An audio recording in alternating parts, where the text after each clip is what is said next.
Praise the lord. యేసు రక్తమే జయము. మన రక్షకుడు మన విమోచకుడైన యేసుక్రీస్తు పరిశుద్ధ నామములో అందరికీ వందనాలు. చిన్న ప్రార్థన ద్వారా ఈ రాత్రికాల వాక్యదానం చేసుకుందాము.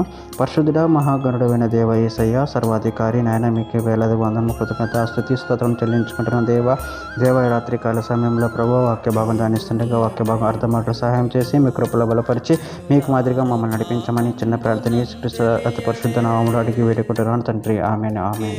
యోబు గ్రంథం 34వ అధ్యాయం 29వ వచనము. ఆయన సమాధానము కలగజేసిన ఎడల శిక్ష విధింపగలవాడెవడు? ఆయన తన ముఖమును దాచుకునిన ఎడల ఆయనను చూడగలవాడెవడు? అది అనేకులను గూర్చినదైనను ఒకటే, ఒకనికి గూర్చినదైనను ఒకటే. ఆమె దేవుడి వాక్య భాగం దీవించిన గాక. ప్రభునందు ప్రియులారా, మనం ఇక్కడ వాక్య భాగంలో గమనించినట్లయితే ఆయన సమాధానం కలగచేసిన ఎడల శిక్ష విధింపగలవాడెవడు?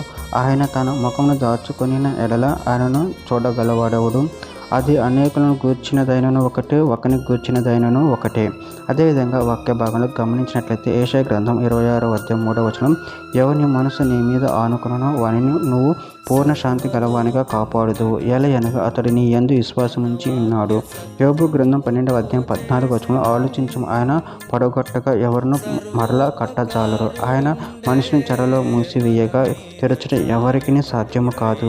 దానియేలు గ్రంథం 4వ అధ్యాయం 35వ వచనం, భూ నివాసులందరూ ఆయన దృష్టికి ఎన్నికకు రానివారు, ఆయన పరలోక సేన ఎడలను భూ నివాసాల ఎడలను తన చిత్తం చొప్పున జరిగించేవాడు. ఆయన చెయ్యి పట్టుకొని నువ్వేమీ చేయుచున్నావని ఆయనతో చెప్పుటకు ఎవడును సమర్థుడు కాడు. అపోస్తుల కార్యముల గ్రంథం 5వ అధ్యాయం 39వ వచనం, దేవుని వలన కలిగినది ఆయన, మీరు వారిని వ్యర్థపరచలేరు, మీరు ఒకవేళ దేవునితో పోరాడువారు దూరు సుమి. యెషయా గ్రంథం 32వ అధ్యాయం 17వ వచనం, నీతి సమాధానమును కలగచేయును, నీతి వలన నిత్యమును నిమ్మలను నిబ్బరమును కలుగును, అప్పుడు నా జనులు విశ్ర స్థలములందును ఆశ్రయస్థానముల యందును సుఖకరమైన నివాసముల యందును నివసించెదరు.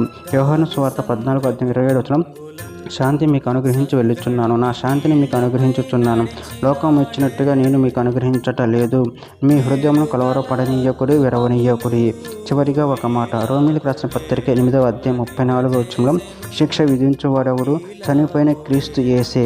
అంతేకాదు, మృతుల నుండి లేచిన వాడును దేవుని కుడిపార్శ్వమున ఉన్నవాడును మన కొరకు విజ్ఞాపనం కూడా చేయువాడును ఆయనే. ఆమె దేవుడి వాక్య భాగం దీవించిన గాక. చిన్న ప్రార్థన చేసుకుందాము.